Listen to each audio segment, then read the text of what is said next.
Hello and welcome to Off the Fence, a podcast where we deconstruct difficult decision making and try to figure out what keeps us stuck, and more importantly, how do we get unstuck? I'm your host, Karen Covey, a former divorce lawyer, mediator, and arbitrator turned coach, author, and entrepreneur. With me today is Maria Natapov.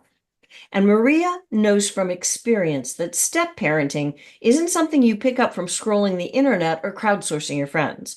She believes that forging a relationship with your stepchild means learning to find your voice as well as hearing theirs.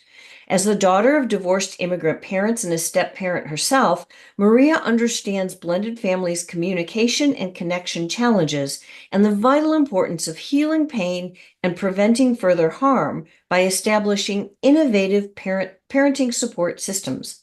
Maria has helped numerous blended families foster more harmonious family dynamics through her VIP step parenting breakthrough support model and her podcast, Synergistic Step Parenting. Maria, welcome to the show. Thank you so much for having me. I'm really excited for this conversation, Karen.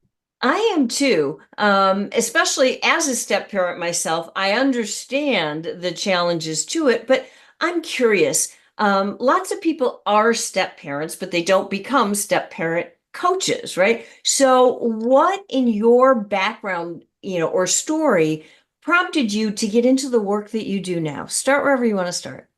Sure. Maybe, yeah, just a little bit of my background. So, in addition to the things you've already mentioned, being a step parent, being a child of divorce, I was a step kid, a step sibling, and I was an immigrant myself also. And so, basically, this idea of fish out of water and having to adapt and create cohesive, rapport and relationships and understanding what people are wanting or expecting from me and how to sort of meet some of those needs or at least come to some sort of a middle ground on some of that. That's been the story of my life, and it's been extremely challenging and quite painful. And another component of this that really, I think, propelled me forward towards this work is my stepdaughter came to live with us full time when we found out that she was abused and neglected by bio mom and stepdad. And that turned our world completely upside down. And right around that time was when I was getting my trauma informed parent coaching certification. And then I started to look for support. So I found blended family support groups. And what I didn't realize is that because I was thinking, okay, we're the anomaly. We're not like broken, right? But we're the ones with the issues. I need some guidance. And what I ended up finding is that people who weren't dealing with this kind of extensive circumstances were still really struggling.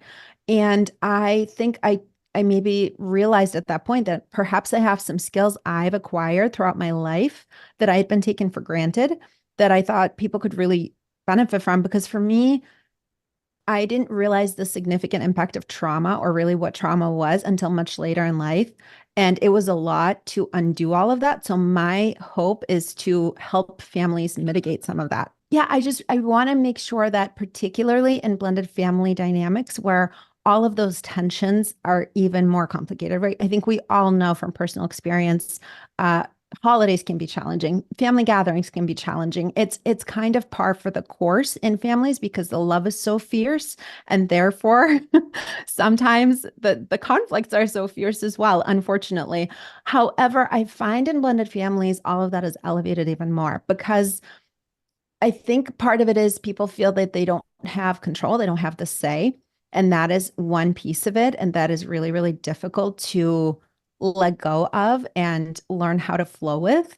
And another piece is because some of these dynamics, so what I've realized where the similarity with my step parenting journey was between my immigration journey is that even though I was fluent in the language coming in as a step parent and knew the culture really well, I still felt the same way, almost like I didn't know the language and I didn't know the culture. And I think the reason is we take for granted there are inherent rhythms to families that are established, and everybody is in on it. It's like second nature, and it's not consciously. I don't think we're consciously aware of these things. So how we speak and the shorthand and the internal little um, references to things and just the rhythm.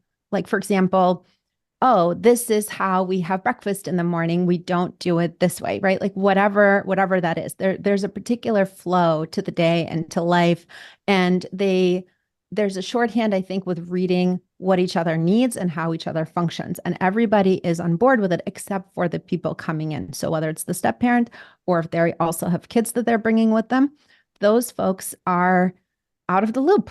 And it's not something that's easy to explain and hand over a rule book for.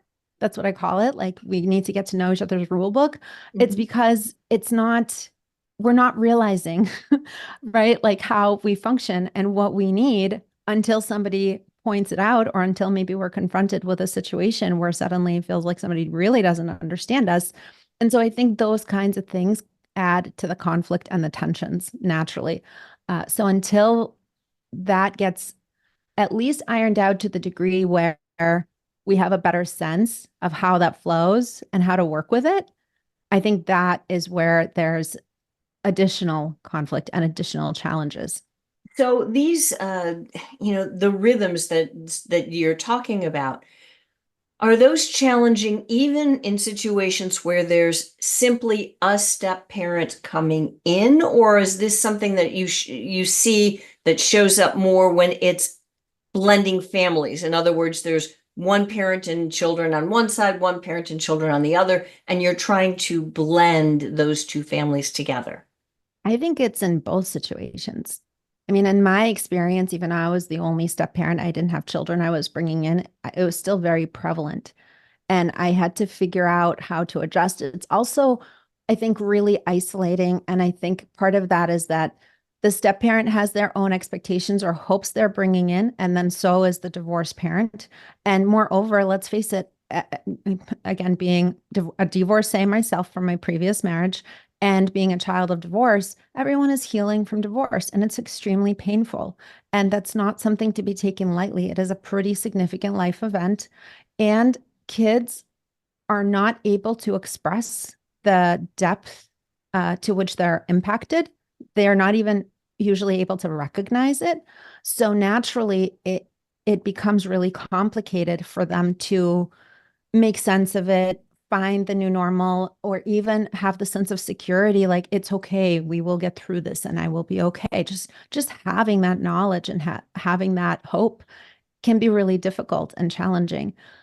Well, if you're the step parent coming in, or even if you are the bio parent, we'll say, what kind of behavior should you be looking for in your child or stepchild that tells you something is wrong, something is off? Maybe they can't put words to it or a definition to it, but you, as the adult, can see we've got to dig deeper here. What are you looking for? Sure. I think there's definitely tall tale signs. And I'll share a few. I mean, I call it behaviors coming out sideways.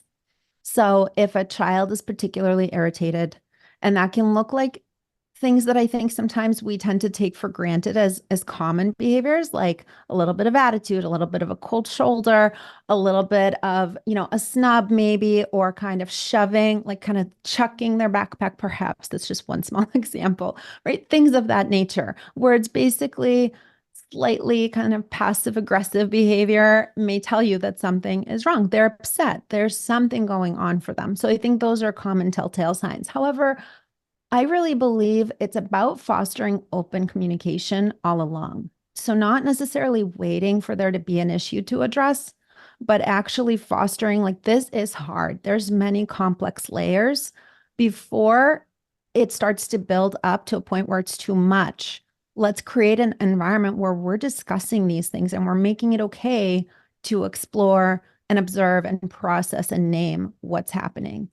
And Okay. oftentimes, oh, sorry, just one quick final point is just Yeah. oftentimes, as I said, kids can't pinpoint what it is. So they need the adult to say, hey, are you experiencing any of this? For example, a common one, are you feeling kind of torn between like mom and me or dad and me? Are you feeling like you're kind of caught in the middle and like you're not always sure? Like maybe we're both expecting things from you and you just sort of don't know what to do, or you're worried about hurting one of our feelings or something like that. Like that's a really common one that happens. And that's just one example. And there could be so many complex layered things. Like, for example, with step parents, very commonly they feel, oh, if I like this person, does that mean I don't like mom or I don't like dad? Or it's called the loyalty bind. Like, am I betraying mom or dad? Now, they're not going to have these words necessarily, but the emotions are there just because they can't name them or identify them. So, all right, let's wind back just a little bit and say you are a parent, you have children, you're divorced, and you are dating somebody and you're thinking of making a blended family, whether that's just with, whether the person that you are dating and want to marry has children or doesn't have children, right? You're bringing an outsider into the home or into the environment, or you're moving into their environment with your kids. Um, how do you set yourself up for success? How do you So, create that environment that you were talking about yeah. where it's okay to talk about things right from the beginning? Yeah. Well, I think it all starts with when it comes to children, I think it starts with the parent speaking with them openly the whole time. So before they meet this person, hopefully they're talking to their children about the divorce, right? So hopefully, I mean, in an ideal scenario, the parents would tell the children together. They would be available to nurture the children because naturally it likely is going to be devastating for them. And then each one during their parenting time is checking in, right? And maybe sharing, like, hey, this has felt hard. Has it been hard for you too? Or what's the hardest thing for you, right? Just kind of normalizing naming the things instead of having it be the elephant in the room. And I think also what's really useful is when a parent, even if they think they may be dating or just contemplating dating, ask the child, hey, what do you think about me dating? How does that make you feel? What comes up for you? And allowing them to just share openly. I think one of the most challenging things is that is easier said than done is to create a space that is non-judgmental, which is not easy because naturally we're humans and we're going to have a response when we hear something from our child that feels, that hurts or is upsetting. But doing our best to almost prepare ourselves mentally, emotionally ahead of time, like knowing we're going to have this conversation. They might say, oh, I really don't want you to date, and kind of being prepared for that response so that you can remain as neutral as possible because they sense it. When you get tense, they sense Mhm. it. They pick up on it. When you get anxious, they pick up on it. If you're uncomfortable having the conversation, they pick up on that too. And it's going to be a deterrent. Sure, but let me play devil's advocate for a moment here because there are a lot of parents that I know who I've coached, and who have said, look, I have at some point I have a right to have a life, right? Of So course. where do you draw the line between having the conversation with your child and trying to give them the non-judgmental space where they can express an opinion, but then you turn around and say, but it's my life and you can have an opinion, but you don't get to decide what I do or don't do. Because I think a lot of parents feel controlled by their children. And well, I can't do that. I can't date because my children don't like it. And I'm talking about even parents who have adult children, their kids have an Yeah. opinion, right? So where do you draw that line? Yeah. Well, I think so. Thank you for asking that. That is a great question. I think it is a bit complicated and I'll share my thoughts. So, first of all, when you have children who are living at home and who are not adults, right? Because technically, an adult child, they have the option, theoretically, they're an adult, they could move out. Now, maybe because of life circumstances, something else is going on and they're not. However, they could. They're an adult. They are technically able to take care of themselves. However, a child who's underage, they are not able to do that.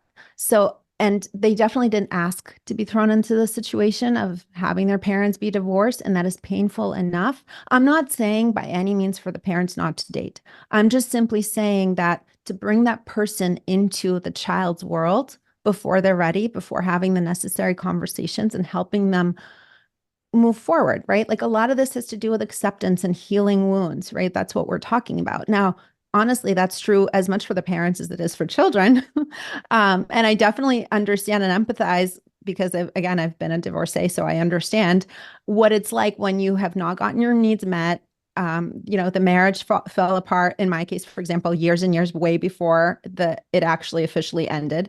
And it's so necessary, right, for us to be open and willing to be open to new relationships and new possibilities. For me, I wasn't looking for it. It just found me. However, I do think there's something to be said for, definitely making sure you are processing your emotions and that you don't just jump into another situation that essentially the same patterns are repeating. But that piece aside, I'm certainly not saying, let your children call all the shots. Your personal life is your personal life. You deserve to be fulfilled, and you don't want resentment to build, because if you sacrifice that much, which nobody's asking of you, it's true. Resentment is inevitably going to build.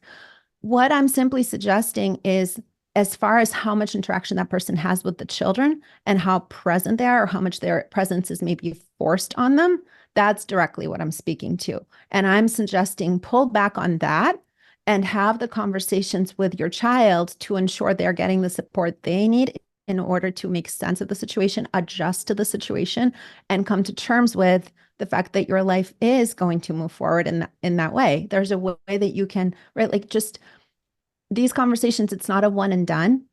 It's a slow, like I call it, plant seeds, water them a little bit, right? And just like I literally call this concept nurture the seeds. When we are, planting seeds, you're not going to overwater them, because that's not going to make them grow faster. It's just going to kill them. And you're not going to starve them with the water. You're not just going to say, oh, I planted them, I watered them, one and done, and now I'm done, because you realize that's also not helping them to grow. So just like with these concepts, they're big concepts. So you need to plant the roots, allow them to take, and then you need to kind of nurture and water them along the way. And that is how your kids are able to come around and understand and adapt that life is moving forward. It's going to look different than it was before. However, it gives them a chance to adjust and to wrap their minds around it. And hopefully, again, if you're able to create a safe space, they can tell you their concerns openly, and you can either support them through it yourself or find them the right supports that they need, be it a coach, be it a therapist, a support group, etc. But that's really what I'm suggesting. Not suggesting the parent put their life on hold. Okay, so let's say that the parent doesn't. The parent is in a situation where, they've blended families, whether Mm-hmm. that's through a marriage or not, because it could be either way, right? But there's a parent and the parent's bio children, and another parent and maybe their bio children too, or maybe not, whichever way it goes. And things are not going well, right? Mm-hmm. The children, one parent's children, biological children, just aren't accepting either of the step parent or of the step parent's children. What kind of tips or tools would you tell the step parent to try to utilize to get things in a better place? Sure. First of all, and I think this is a really common mistake, and I am guilty of it. I was guilty of it. So for the step parents, because they're not a biological parent, it's connection over consequences. So sometimes the step parent comes in and they feel the ownership of, well, I'm a caregiver and I need to hold you accountable. I'm responsible for discipline. And no, you're not responsible for discipline. And I do have a workaround for that. It's not that you can't have just a general exploratory conversation like, hey, this isn't how we do things, or a conversation about how we treat each other or something like that. But that's very different than drawing a hard line in the sand, possibly punishing the child or getting really aggressive with the child. That is the kind of thing that tends to create a lot of conflict and ruins the relationship, because the child instantly is thinking to themselves, you're not my parent. Yeah. And even if they're not saying that to you, that's what they're thinking, that's what they're feeling, and it creates a rift. So my suggestion is to just back off if that is happening, if that has been the dynamic, back off from that and find ways to connect, take an extra interest in whatever it is that they're into, finding positive interactions and positive experiences to build that rapport, to build that connection, and to develop that mutual, just appreciation for each other, just I'm like you would with, Yeah, I'm curious. I don't mean to interrupt, but yeah. thinking about this, because I know this is a question a lot of step parents have. If I am the step parent as opposed to the biological parent, should I discipline my stepchild at all? Or is that the job only of their biological parent? I think it depends on what's available. For example, it depends on the child, it depends on the circumstances, but it has to be at a point where it feels natural and it feels like there's room for it. And what I mean by that is it has to start off slow and grow into possibly the ability to be able to discipline. And that only really typically impacts young children. So if you're coming in like before the age of 7 or 8, but if it's over that age, a lot of times it's just not available. Now they'll let you know. You can feel out the relationship, and it's certainly something to discuss again with your partner, their biological parent, and kind of explore. And maybe you dip your toe in and you see how it goes, and that's a good indication. But my suggestion is to start really slow and almost not expect that that will be available to you. What happens if you are in the flip side of that situation? So, for example, it's your partner who is disciplining your child, and it puts you in an awkward situation because you don't like what the partner is doing. Maybe you do, maybe you don't, but let's assume you don't like the discipline, either what they're doing for discipline or what behavior they are disciplining. You don't like it, you don't appreciate it, but you're kind of walking on eggshells. How do you have those conversations in a way that isn't threatening to your partner, but also gets the point across of, hey, this isn't okay with me? Yeah, I would say, I mean, you don't want to make necessarily, unless it's really out of hand and you're concerned because things are getting extremely aggressive or possibly even borderline like violent. I would say you don't want to necessarily make a huge deal about it right there on the spot. You want to diffuse it. And maybe even if you are noticing tension, like your partner's getting upset and getting stern, and maybe you're noticing your child is getting upset, just say, hey, maybe we just need like a break. Maybe we all just take a couple of minutes break and we just take a breather and we shake it off and we can come back to it. And then perhaps you take that opportunity to go to your partner and say, hey, we need to have a chat about this. Like we need to discuss this further because I have some concerns. And again, depending on the level of, I talk a lot about self-regulation. So depending on where that partner is, if they're really upset and they're really heated, they're not going to be able to hear you very eloquently express what your needs are in that moment. It's just not going to happen. You can speak it, you can say it, but they're not going to hear you. And chances are they're going to get defensive and it's kind of going to go downhill and it's going to create more issues. However, if you just let them know, I'd like to discuss this further, and I would like us to have a different approach around this. So maybe like if we could just kindly like leave it alone a little bit, or if we could just sort of like soften this right now, and then can we find a time to talk at a later time? That's sort of the best way to address that particular situation. So you've sort of stepped in, you've sort of diffused, you've redirected, and you've let them know you would like to have a conversation about it. You have some concerns, and you're not trying to resolve all of it on the spot. Yeah, that makes a lot of sense. And you mentioned a couple of times trauma in terms of step families. Do you find that trauma is something that, I'm going to go out on a limb here, that exists in most step families or only some? Or, I mean, because the nature of a step family is there was either a death or a divorce that ended the original marriage, right? On one Mhm. side or maybe on both sides. And so are you always dealing with trying to heal trauma, or sometimes maybe that's not the case? I think it's a little bit tricky because trauma, even though I know it's a huge buzzword right now, it's just an overwhelm. Like it's our bodies. I have a really good definition. I don't have it handy. I could go grab it. But essentially it's a situation that feels overwhelming to the senses, and we don't have the tools to completely process and deal with it right there on the spot. That's essentially what it is. I know we assign that to many different things, but one key component to understand about it is that it is only able to be identified by the individual themselves. So all the therapists, they can help you to guide you towards a better understanding so that you can identify whether it was traumatic or not.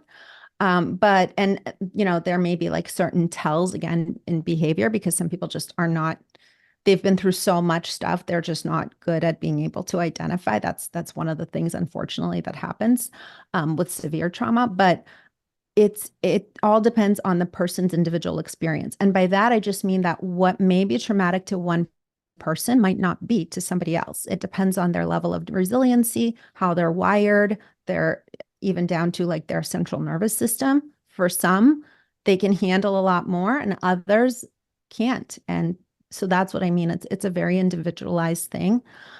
So I think the key component with regard to divorce and blended families to understand is and I think we have statistics around this, is that it all depends. So naturally, it's a significant event, but I think it all depends on how the parents handle it and the environment that is created for the child. As in, if the parents are able to co-parent really well and support the child emotionally and be able to get along well and create a really amicable environment, then I think it significantly mitigates. So yes, it's an adjustment. Yes, there's some sadness, but I think it significantly mitigates the impact. However, if that isn't happening, I think that's when things can feel quite heavy and there can be all kinds of fallout and all kinds of impact on the child that have kind of long standing consequences for them, some of which they might not discover until years later on, right? Because like I said, if they're not having the support and they don't often have the ability to identify all the things and all the ways that things are impacting them, because they just don't have the language, they just don't have the experience yet, their brains are still in development, they might not realize it until years later. So, what kind of advice would you have for somebody who is contemplating becoming a step parent? In other words, taking their relationship with a significant person in their life to the next level, to the point where one or the other of them is going to live, they're going to live together, the child will be there, maybe two sets of children, bio children from each one. What advice would you give to them so that when they do become that step parent, when they do blend families, they can do it better? Yeah, there's a couple of things that come to mind. One is try to involve the kids. It depends, of course, on the age of the kids, but at the very least, have some meetings, have some times where you guys are all together to sort of test it out. And maybe before you're actually going to move in together, like make sure you've maybe had some sleepovers together or you've gone on a little mini vacation together, like see what happens in case there's major things that come up that you guys need to explore or work through or work on together. Those are great ways to identify some of that. Another piece is, again, if the kids are a little bit older, and by that I mean, even around the age of 5, involving them a little bit in some of those conversations so that they don't just come home one day and it's like, oh, these people moved in. So kind of involving them in some of the conversations, like, here's what to expect. Do you have concerns about that? What do you think about this? Kids, when you give kids a choice, even if it's just between one or two or one or three things, you will gain a lot more cooperation because they feel that they have say. So Yeah. that is just a huge component of it. So the more you can share with them what's coming up so that they can orient themselves, that helps to curb anxiety and just worry and stress. And then the more that you can give them little ways, perhaps, to have a choice in the matter and to have some say in the matter, that is going to go a really long way too. And I strongly suggest implementing family meetings where everybody gets an opportunity to voice their concerns and discuss and have voice. And even having little kids sit in on those because they might not be ready to participate, but just being exposed to that dynamic is really healthy. It's teaching them how to listen to each other, that everybody is valued and that their voice matters. And so soon when they are ready to participate, it's going to be really magical because they're gonna feel that, this is how we talk, that like I matter, my opinion matters, and they're going to feel a lot of pride in that. Well, let's talk for a second about those family meetings. I mean, can you say more about that? Are you talking about like, okay, every Friday at 5 o'clock, we have a family meeting and everybody talks about whatever they want? Or is it that they're more random and you only have a meeting when there's some issue? And how do kids or even adults put issues on the table? Do you talk about one topic or a million topics? Yeah. Great How do you run questions. these?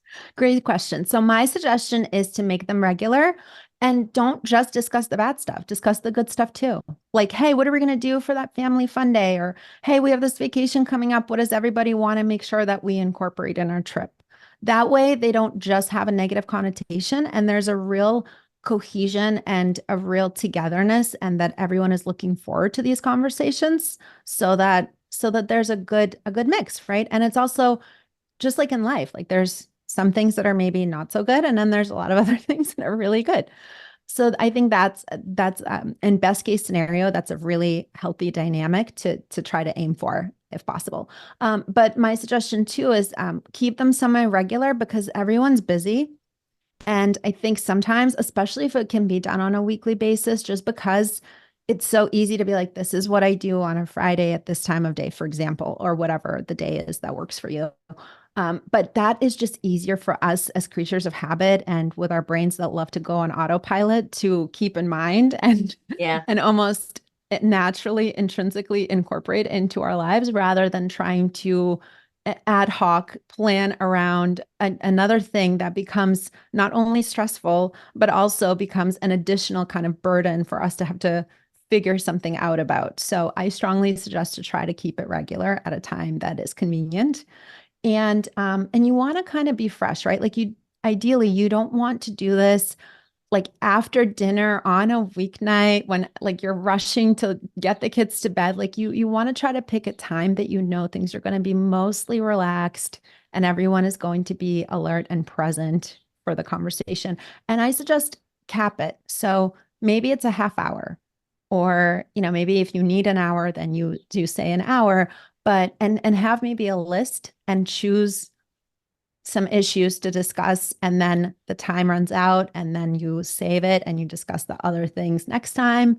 Maybe you give everybody like 3 minutes to talk, right? Because you also want to hear input from other people. So maybe one person is asking to address something, but you want others to be able to have some say as well and share their thoughts.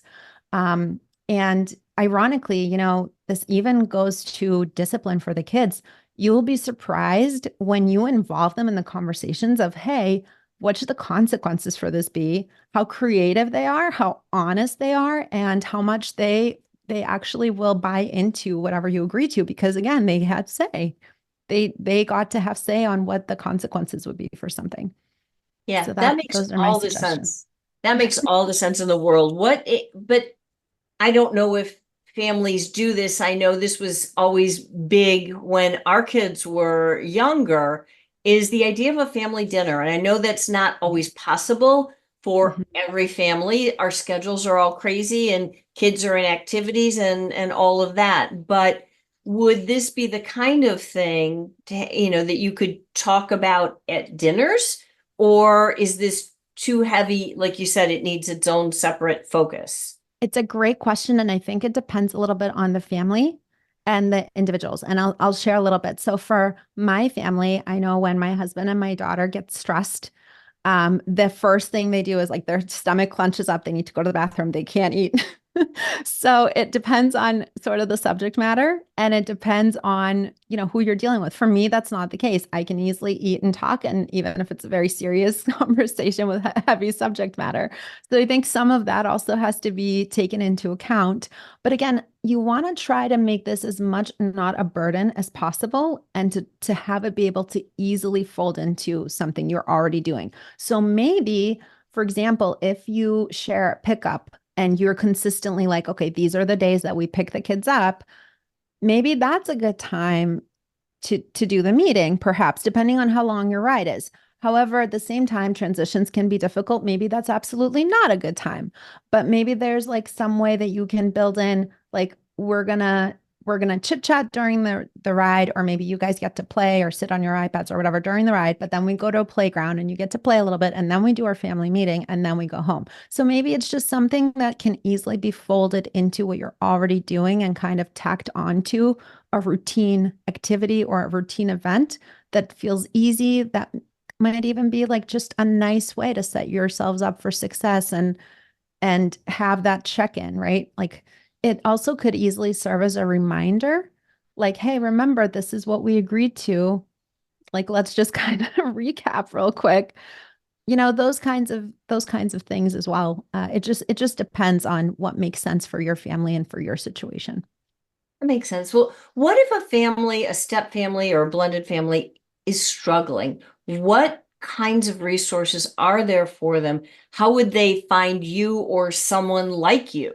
Yeah, there definitely are there step parent coaches out there. And of course, there are therapists. I strongly suggest my one big caveat, and I love to get on a high horse about this, and I'm sorry, but I have to. I feel it's my duty. I think it's so important to speak to multiple professionals, and what you're looking for more than anything else is a click. And you're looking for a click, like, does this person make sense with what they say? Can I listen to how they work and what their thoughts are and their philosophy? And do I agree with it? Does it make sense to me? And also personality wise, sometimes, we are for some people and we're not for other people. And that's really important. You want to feel comfortable.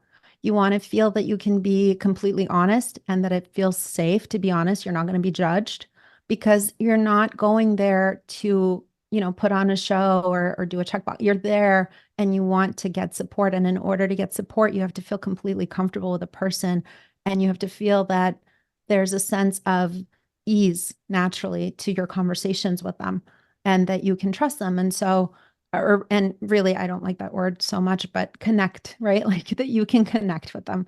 And so I think that is the number one most important thing for something so personal as talking about your family and how things are for you. It's already a challenging time, so you don't want to create anything that causes more friction or becomes an obstacle.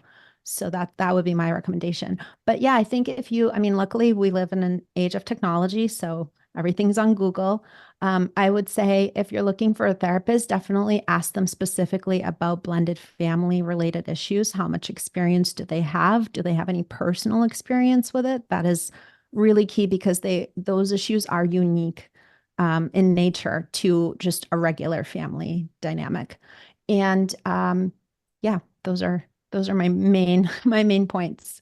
But as You, far as me, I mean, I'll share how you can find me. please do. How can Yeah. people find you if they're looking, if they want to learn more, they want to work with you?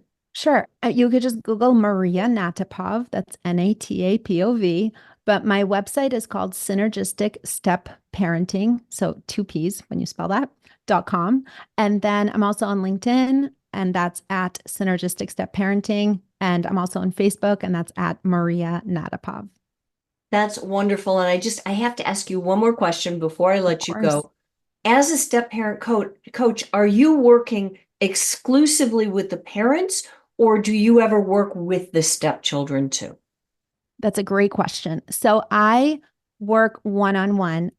Funny enough, and thank you again for asking. I work with the step parent, but I also work with the divorced parent who is looking to create cohesion as they're folding in their partner into the mix as well. So helping them strengthen the relationship with their children, helping them really ensure that their children are going to adjust well to this new person as the relationship continues forward and they're strengthening that dynamic and that bond.